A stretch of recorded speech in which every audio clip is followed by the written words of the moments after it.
Hello friends, welcome to my channel Joy Technicals and News. আজি আপোনালোকক এই ভিডিঅ'টিত সাধাৰণতে বহুতকেইটা পোষ্ট ভেকেণ্ট হৈ আছে ফুড কৰ্পোৰেশ্যন অফ ইণ্ডিয়াত আৰু যিকেইটা পোষ্ট ভেকেণ্ট হৈ আছে তাৰ সংখ্যা হৈছে 33,566টা আৰু ইয়াত কেটেগৰী 1, 2 আৰু 3 তিনিটা কেটেগৰীত আচলতে আপোনালোকৰ গোটেই যিখিনি পোষ্ট ভেকেণ্ট হৈ আছে সেইখিনি ওলাব আৰু ইয়াত আপোনালোকৰ যিখিনি নোটিফিকেশ্যন আকাৰত যিখিনি আহিব লগা আছে সেয়া হৈছে আপোনালোকৰ কিমান কি পোষ্ট আছে বা কি এলিজিবিলিটি আপোনালোকক দৰকাৰ হ'ব যোগ্যতা কি লাগিব আটাইবিলাক কথা আপোনালোকৰ লগত ডিসকাস কৰোঁ এই ভিডিঅ'টিত সো আপোনালোকে ভিডিঅ'টি শেষলৈকে চাই থাকিব আৰু যদি আপোনালোক মোৰ চেনেলটো নতুন তেনলে প্লিজ সাবস্ক্ৰাইব কৰি কাষত থকা যেটো বেল আইকন হেতু প্ৰেছ কৰি ৰাখিব সো ফুড কৰ্পোৰেশ্যন অফ ইণ্ডিয়াত সাধাৰণতে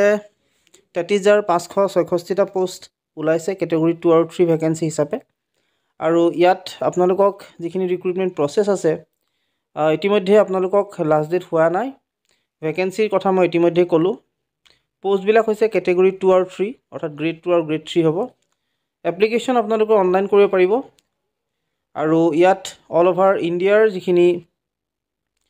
ইণ্ডিয়াত আচলতে আপোনালোকে এপ্লাই কৰিব পাৰে কেটেগৰী 1ত আপোনালোকৰ ইটালৈকে এনাউন্স কৰা নাই কেটেগৰী 2ত 6221টা পোষ্ট আছে আৰু থাৰ্ড কেটেগৰী 3ত আছে 27345টা পোষ্ট কেটেগৰী 4ৰ কোনো ধৰণৰ আপডেট নাই গতিকে 2 আৰু 3 সাধাৰণতে ওলাইছে আৰু তাৰ টোটাল মিলাই কিনে আপোনালোকৰ 33,566টা পোষ্ট হ'ব এলিজিবিলিটি হিচাপে আপোনালোকক প্ৰথমতে এজ লিমিটৰ কথা কওঁ এজ লিমিট আপোনালোকৰ 18 বছৰৰ পৰা 28 বছৰৰ ভিতৰত হ'ব লাগিব আৰু ইয়াত কিছুমান এজ ৰিলেক্সেশন বাৰু আছে এসটি কাৰণে 5 বছৰ এসসি কাৰণে 5 বছৰ আৰু ওবিসি কাৰণে 3 বছৰ এডুকেশনাল যি কোৱালিফিকেশন আছে সাধাৰণতে যিকেইটা পোষ্ট আছে পোষ্টৰ ওপৰত ডিপেন্ড কৰি আপোনালোকৰ যি এডুকেশনাল কোৱালিফিকেশন হেয়া ডিপেন্ড কৰিছে গতিকে মেনেজাৰ জেনেৰেলৰ কাৰণে আপোনালোকক দৰকাৰ হ'ব গ্ৰেজুৱেট ডিগ্ৰী তাৰপিছত মেনেজাৰ ডেপটৰ কাৰণে দৰকাৰ হ'ব আপোনালোকক গ্ৰেজুৱেট ডিগ্ৰী মেনেজাৰ মুভমেন্টৰ কাৰণে দৰকাৰ হ'ব গ্ৰেজুৱেট ডিগ্ৰী উইথ 60% মাৰ্কস সবতে 60% মাৰ্কস আপোনালোকক লাগিব গ্ৰেজুৱেচনত মেনেজাৰ মুভমেন্টৰ কাৰণে 60% মাৰ্কস উইথ গ্ৰেজুৱেচন মেনেজাৰ একাউন্টছৰ কাৰণে আপোনালোকক associate membership chartered account of ইণ্ডিয়াৰ আপোনালোকৰ হ'ব লাগিব বিকম হ'ব লাগিব নহলে আৰু লগতে পোষ্ট গ্ৰেজুৱেট যদি হয় তেতিয়াহলে এমবিএ পোষ্ট গ্ৰেজুৱেট হ'ব লাগিব মিনিমাম 2 ইয়াৰ্স আপোনালোকে ইউজিসি আন্ডাৰত ডিপ্লোমা থাকিব লাগিব মেনেজাৰ টেকনিকেলত BSc in agriculture BTech degree or BE degree in food science আৰু মেনেজাৰ সিভিল ইঞ্জিনিয়াৰৰ ক্ষেত্ৰত ডিগ্ৰী ইন সিভিল ইঞ্জিনিয়াৰিং লাগিব মেনেজাৰ ইলেক্ট্ৰিকেল মেকানিকেল ইঞ্জিনিয়াৰত আপোনালোকৰ ডিগ্ৰী ইন ইলেক্ট্ৰিকেল ইঞ্জিনিয়াৰিঙত হ'ব লাগিব তাৰছত মেনেজাৰ হিন্দীত মাষ্টাৰ ডিগ্ৰী হ'ব লাগিব আপোনালোকৰ হিন্দীত সাবজেক্ট হিচাপে থকা with English as a subject Hindi আৰু ইংলিশ এটা সাবজেক্ট হিচাপে ল'ব লাগিব মাষ্টাৰ ডিগ্ৰীত আৰু 5 বছৰ এক্সপেৰিয়েন্স থকা হ'ব লাগিব of terminological work in Hindi junior engineer হিচাপে আপোনালোকে জানে গ্ৰেজুৱেচন ইন সিভিল ইঞ্জিনিয়াৰিং হ'ব লাগিব বা ডিপ্লোমা ইন সিভিল ইঞ্জিনিয়াৰিং হ'ব লাগিব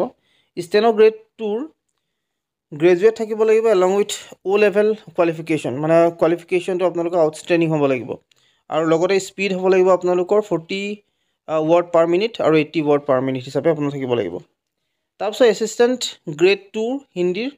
ডিগ্ৰী থাকিব লাগিব হিন্দী এটা মেইন সাবজেক্ট হিচাপে লাগিব আৰু ইংলিশ কোৱাৰ যেটো সামৰ্থ্য হেয়া থাকিব লাগিব টাইপিষ্ট হিচাপে আপোনালোকক দৰকাৰ হ'ব গ্ৰেজুৱেট আৰু 30 word per minute আপোনালোকে হিন্দী টাইপিং কৰিব পাৰিব লাগিব AG3 general and AG3 ডেপটত graduation হ'ব লাগিব কোনবা এটা ইনষ্টিটিউচন গভৰ্ণমেণ্ট ইনষ্টিটিউচন বা আপোনালোকে পঢ়াব লাগিব AG3 একাউন্টছত গ্ৰেজুৱেচন আপোনালোকে হ'ব লাগিব কমাৰ্চত AG3 টেকনিকেলত candidate must have graduate degree either in agriculture or botany biotechnology zoology microbiology biochemistry food sciences or আপোনালোকক কৈছে যে গ্ৰেজুৱেট ডিগ্ৰী হ'ব লাগিব হয় এগ্ৰিকালচাৰ বা botany biotechnology zoology microbiology biochemistry food science এখিনি থাকিব লাগিব এপ্লিকেশন ফিজ হিচাপে আপোনালোকক দৰকাৰ হ'ব জেনাৰেল যিখিনি ক্যান্ডিডেট হ'ব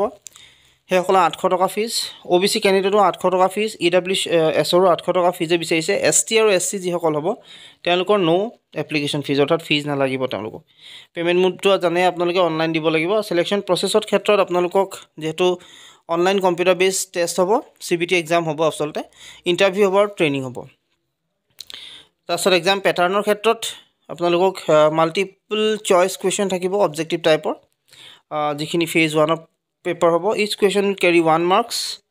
তাৰ পিছত আপোনালোকক নেগেটিভ মাৰ্কস সাধাৰণতে থাকাৰ চান্সেস থাকিব গতিকে 4 নম্বৰ 4টাত 1 নম্বৰ কাটিব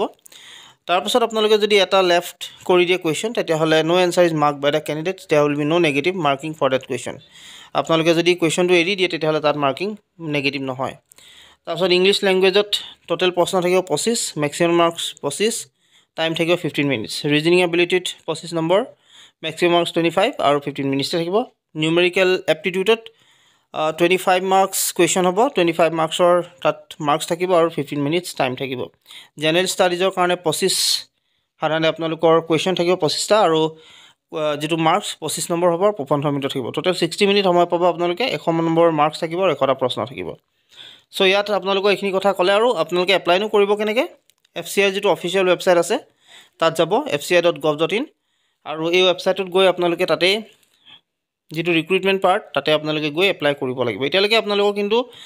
যিখিনি এপ্লাই ডেট হেতু এনাউন্স হোৱা নাই এনাউন্স কৰিবহে আৰু ক্লোজিং ডেট হেতু কাৰণে আহা নাই এটো অতি সোনকালে আহিব আৰু যেতিয়া আহে আপোনালোকক মই আপডেট কৰি দিম কিন্তু আপোনালোকৰ এইটা পোষ্ট সাধাৰণতে খালি হৈছে আৰু এইখিনি আপোনালোকক জনাইছো আজিলৈ আপোনালোক এইখিনি কথা জনাই ভিডিওটো বিদায় মাৰিছো আশা কৰিছো আপোনালোকে ভিডিওটো ভাল পালে আৰু যিমান পাৰে সিমান ভিডিওটো শ্বেয়াৰ কৰি দিব লগতে লাইক কৰি চেনেলটো সাবস্ক্ৰাইব কৰি ৰাখিব আজিলৈ ইমানেই ধন্যবাদ